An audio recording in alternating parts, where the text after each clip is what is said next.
Hi everyone, in this mini documentary we're going to be looking at the lesser known vessel, the Visegrad. The Visegrad started life in 1913 when it was built by the Swan Hunter and Wigham Richardson shipbuilding company. It was a little vessel at 1,204 gross tons, with a length of 247 feet and a beam of 34 feet. It was designed to operate along the Croatian coast of what was then the Austro-Hungarian Empire. The Visegrad survived the First World War and in 1922 was renamed Karađorđe, with the creation of Yugoslavia. In that time it also suffered a massive collision where the ship was almost rent in two. And instead of being scrapped, it was completely rebuilt and emerged with a sleek, one-funneled profile. And it led a relatively uneventful life, surviving the Second World War as well, and in the post-war years was then extensively reconstructed into the almost unrecognizable Proleterka.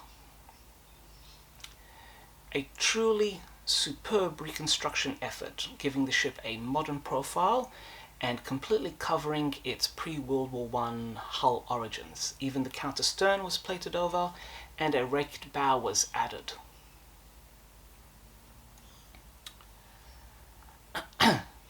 Now, the Proleterka would have had a long career serving the beautiful Dalmatian coast until one day it had an oopsie-daisy day, and it ended up high and dry.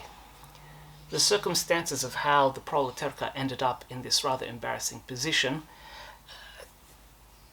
it's not quite clear. But being stuck bow and high up does remind you of that other famous ship that ended up being stuck on the rocks.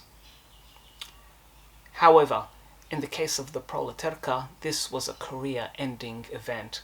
The damage was too great, and by the time the ship was hauled off the rocks, it was decided that in light of its advanced age, the ship was just not worth repair, and so the poor Proleterka was sent and scrapped.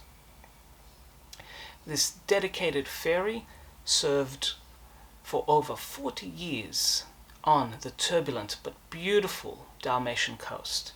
And if any of you are interested in learning more about the ferries and the vessels of that part of the world, I could not highly recommend more enough to check out Bruce Peters' book, The Ferries of Croatia, Montenegro and Yugoslavia, published by Ferry Publications.